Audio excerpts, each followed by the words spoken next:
कराची में करोड़ों लोगों को बिजली फराहम करने वाली कराची इलेक्ट्रिक की मलकियत का मामला अब इंटरनेशनल कोर्ट्स में पहुंच चुका है। London court of international arbitration ने एक रूलिंग दी थी जिसमें उन्होंने कराची इलेक्ट्रिक के एक जो शेयर होल्डर है IGCF, जिसको जो उन्होंने जो रूलिंग में ये कहा गया था, जो आर्बिट्रेशन रूलिंग थी, कि वो अपना जितना भी रिकॉर्ड है वो सऊदी अरब की जो कराची इलेक्ट्रिक के अंदर जो सऊदी जो पार्टनर कंपनी है अल जोमे ग्रुप, उसको उनकी जो फ्रंट कंपनी है वाइट क्रिस्टल्स, वो उनको सारा रिकॉर्ड उनके हवाले करें। लेकिन जो ये आर्बिट्रेशन है फिर ये इसको जो केमन आइलैंड में ले गया था, और केमन आइलैंड की जो ग्रैंड कोर्ट है उसके जो सीनियर मोस्ट जज है, उन्होंने अब ये रूलिंग दी है कि जो London court of international arbitration ने जो रूलिंग दी थी वो उसको मेंटेन किया है। इसमें जो बैकग्राउंड इस केस का ये है कि जो IGCF है उसने कराची इलेक्ट्रिक में शेयर ख़रीदे थे जब अबराज ग्रुप की जो लिक्विडेशन हुई थी आज से सिर्फ चंद साल पहले, और तकरीबन उनका जो टोटल फंड है वो $2 बिलियन का है, जिसमें से तकरीबन जो IGCF है उसका जो जनरल पार्टनर्स हैं उनका जो उसमें जो स्टेक है वो तकरीबन 1.6 बिलियन का बनता है। दूसरी तरफ जो ओरिजिनल इन्वेस्टर्स हैं वो हैं अल जोमे, जो सऊदी बैक्ड कंपनी है। अल जोमे ने जो सऊदी बैक्ड जो कंपनी है उसने अपनी ही एक और जो कंपनी है वाइट क्रिस्टल्स लिमिटेड, उसके ज़रिए उन्होंने लंदन में और केमन आइलैंड्स में ये केस रजिस्टर कराया था। चूँकि कराची जो अबराज की ओरिजिनल जो कंपनी थी वो केमन आइलैंड में ही रजिस्टर्ड थी। लंदन में जो फैसले आए थे उनको चैलेंज किया गया था जो केमन आइलैंड में, और अब केमन आइलैंड का जो डिसीजन आया है वो इस हवाले से बहुत सिग्निफिकेंट है। वजह यह है, इसका बैकग्राउंड, फुल बैकग्राउंड इसका ये है कि जो IGCF है उसने मुख्तलिफ औकात में दावे किए थे कि वो अब कराची इलेक्ट्रिक को कंट्रोल करती है, जिसको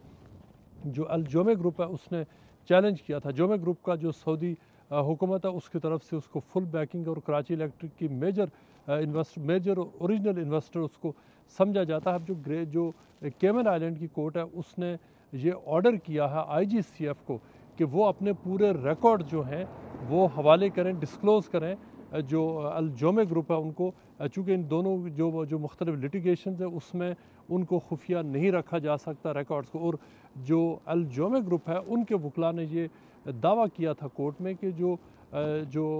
IGCF है उसने अपनी ही एक कंपनी जो एशिया पाक इन्वेस्टमेंट्स है उसमें तकरीबन $66 मिलियन को बैंक टू बैंक पाकिस्तान के अंदर उसको मूव किया था। और जो एशिया पाक इन्वेस्टमेंट है उसके मालिक हैं कराची जो डेवो बस के ऑनर फॉर्मर सिटी बैंकर, और अब जो IGCF को जो कंट्रोल करते हैं शहरयार चिश्ती, उसमें मुख्तलिफ़ किस्म के इल्ज़ामात लगाए गए थे, और ये भी कहा गया था कि शहरयार चिश्ती एक्चुअली इस पूरे जो IGCF है उसके सिस्टम को कंट्रोल करते हैं, और ये कि उनको फुल डिस्क्लोजर चाहिए। और जिस डिस्क्लोजर को ना सिर्फ ये कि IGCF ने चैलेंज किया था बल्कि उन्होंने मुख्तलिफ एप्लीकेशंस भी डाली थी, मुख्तलिफ एक्स पार्टी ऑर्डर्स भी थे, और जो एप्लीकेशंस ग्रैंड कोर्ट में दी गई थी उसमें ये कहा गया था कि ना सिर्फ ये कि इन रिकॉर्ड्स को हवाले ना किया जाए जो वाइट क्रिस्टल्स को, बल्कि ये भी कहा गया था कि जो पूरी जो हियरिंग हो रही है उसको पब्लिक ना किया जाए। लेकिन जो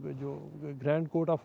जो केमन आइलैंड है उसके सीनियर मोस्ट जज ने ये कहा है कि पब्लिक इंटरेस्ट में ये है कि इस चीज़ को डिस्क्लोज़ किया जाएगा, इसको प्राइवेट नहीं रखा जा सकता। मुख्तलिफ जो एलिगेशंस लगाए गए थे उसमें जज ने ये कहा कि वो उन इल्ज़ामात की वरासिटी के ऊपर कोई वो रूलिंग नहीं दे रहे, लेकिन वो सिर्फ इस बात के ऊपर रूलिंग दे रहे हैं कि जो रिकॉर्ड्स हैं उनको डिस्क्लोज़ किया जाए दूसरी पार्टी को, ताकि वो देख सकें। जो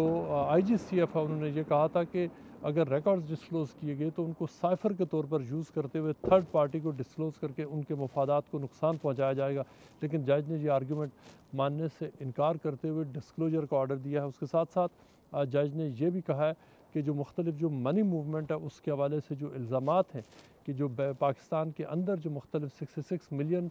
की जो अमाउंट से उनको मूव किया गया from one bank to another, ये इस हवाले से सीरियस है, कंसर्निंग है, और ये कि इस हवाले से जो फुल डिस्क्लोजर है वो ज़रूरी है। ये केस जो लंदन से होता अब केमन आइलैंड्स की कोर्ट में पहुंच चुका है। इसी केस से मुंसलिक एक और भी केस वहाँ पर चल रहा है जिसके हवाले से अगले चंद दिनों में जो मुकामी कोर्ट जो केमन आइलैंड की एक कोर्ट है जो रूलिंग देने जा रही है।